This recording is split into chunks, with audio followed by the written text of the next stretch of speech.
When the code red announcement came, other teachers followed protocol. Locked door, lights off, hide in corner. Mr. Stevens did something different. He barricaded the door with desks, checked windows, calculated exit angles. The 28 students in 11th grade history didn't understand why their substitute teacher took a combat stance. Not yet. Welcome to Unseen Heroes. Before we begin this story of classroom courage and hidden warriors, tell us where you're watching from in the comments. And if you believe teachers are everyday heroes, hit that subscribe button. Jefferson High School in Milwaukee served 1,200 students from the north side. A typical Tuesday morning in October meant hallways full of teenagers, lockers slamming, the smell of cafeteria pizza already wafting through the air. Mr. Gerald Stevens had been substituting there for 3 years, always taking the classes nobody else wanted. At 64, with his cardigan sweaters and reading glasses, he looked like everyone's grandfather. He spoke softly, never raised his voice, never sent kids to the office. Other teachers called him too soft.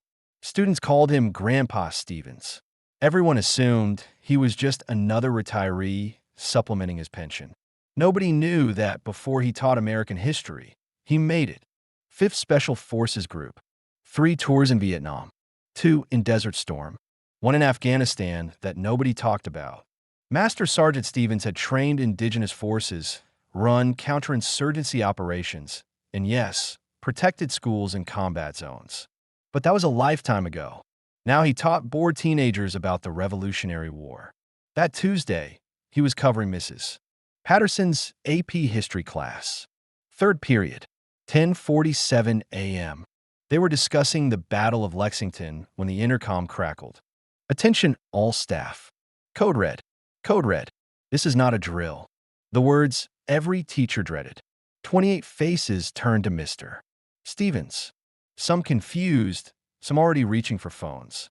Emma Rodriguez in the front row looked scared. Marcus Johnson by the window froze mid-sentence. Phones off. Now, Stevens' voice had changed. Still quiet, but with an edge that made everyone comply instantly. Marcus, get away from that window. Everyone to the back corner. Move. While students scrambled, Stevens was already in motion. He locked the door, but didn't stop there. The heavy teacher's desk went against it first, then student desks stacked and angled to create a barrier. He moved with practiced efficiency, like he'd done this before. Because he had. Mr. Stevens, Emma whispered, "What are you doing?" "Improving our odds," he said, checking the windows. 2nd floor, 20-foot drop. Survivable if necessary. Listen carefully. If someone tries to come through that door, you go out these windows. Land, roll, run. Don't stop. Don't look back. Don't try to be heroes. But the protocol says, protocol assumes the threat follows rules. Real threats don't. He pulled the blinds down, but not closed, allowing him to see the parking lot while minimizing visibility from outside. Emma, you're in charge of the left window. Marcus, right window. If I say go, you open them and help people out. A gunshot echoed from somewhere in the building. Then screams. The students huddled tighter. Someone started crying. Stevens knelt in front of them, his grandfather persona completely gone. "Look at me. All of you." 28 pairs of eyes locked on his. "We're going to be fine. I've been in worse situations with worse odds. But I need you to trust me and do exactly what I say. Can you do that?" They nodded. More gunshots.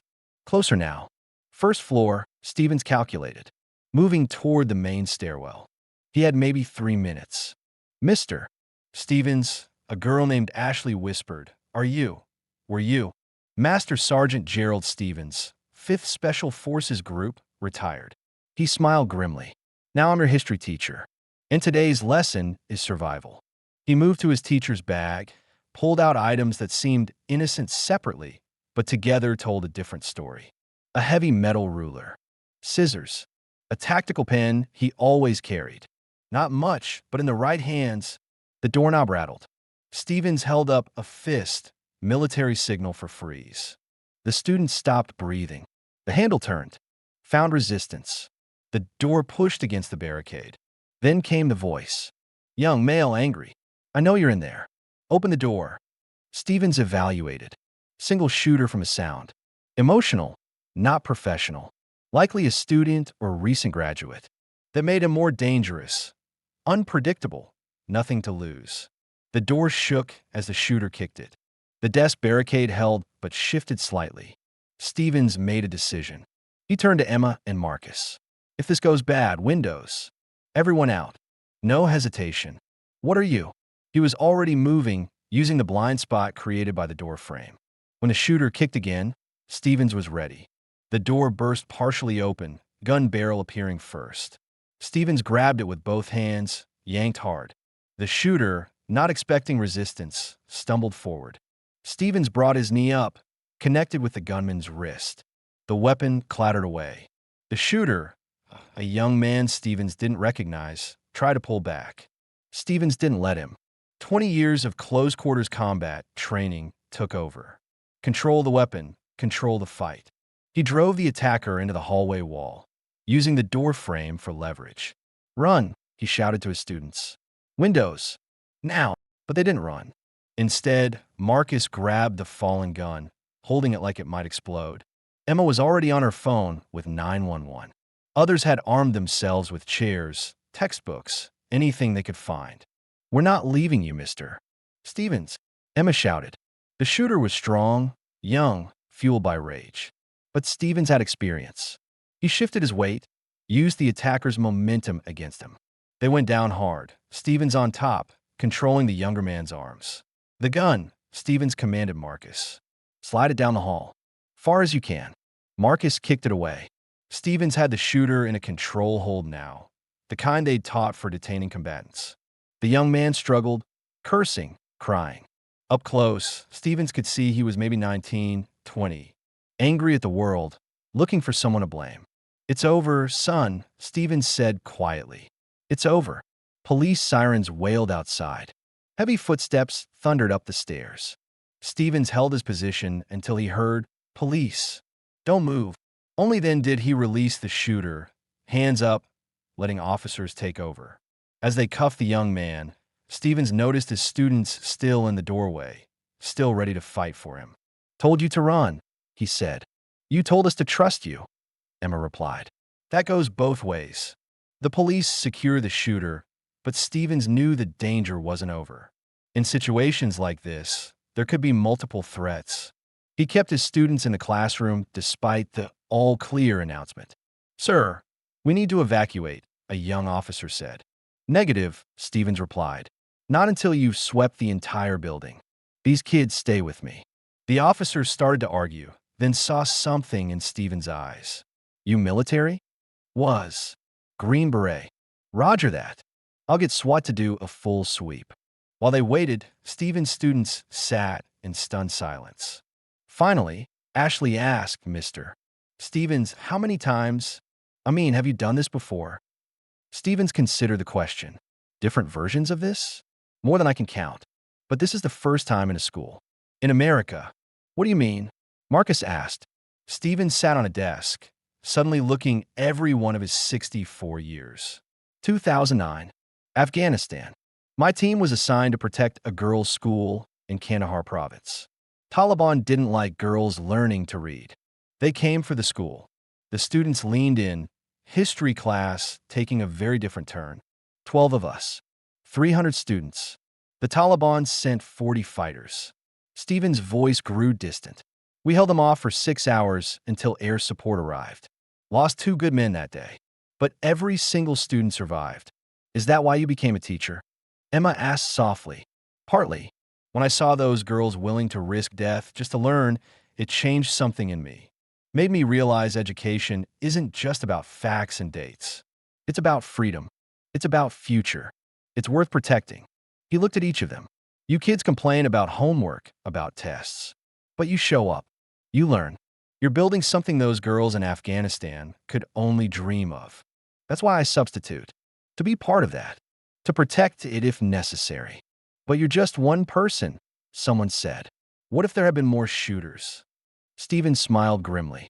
Son, you'd be surprised what one person can do when they're protecting something that matters. But you're right. That's why we need more protectors.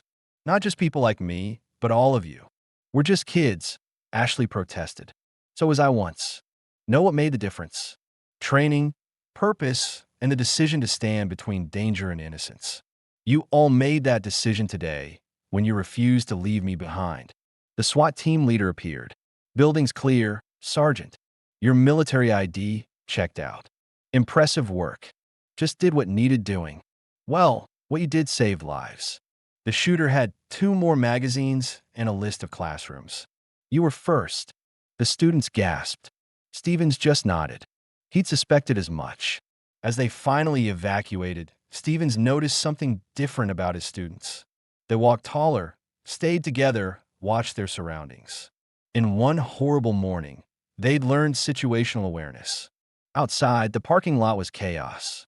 Parents, media, emergency vehicles. But Stevens' 28 students formed a protective circle around him, just as he'd protected them. Mr. Stevens, Emma said, tears streaming. Will you be back? Where else would I be? We have a test on the Civil War next week. After all this, you're worried about a test? History doesn't stop for current events, Emma. Besides, I think you all just passed a more important test. A reporter pushed through. Sir, you're a hero. How does it feel? Stevens looked at the reporter with the same calm intensity he'd shown the shooter. I'm not a hero. I'm a teacher. These students who stayed together, who supported each other, who chose courage over fear, they're the heroes. Now, if you'll excuse us, they need to get to their families. The story hit the news cycle hard. Substitute teacher stops school shooter. Green Beret saves 28 students. Hidden hero in the classroom. But Stevens refused all interviews. He was back substituting the next week. Same cardigan, same soft voice. The district offered him a full-time position, a commendation, recognition. He turned it all down. I'm just a substitute teacher, he told the superintendent. I go where I'm needed. But something had changed at Jefferson High. Students looked at substitute teachers differently now. They looked at all their teachers differently. Because they'd learned that heroes don't always wear uniforms or carry obvious weapons.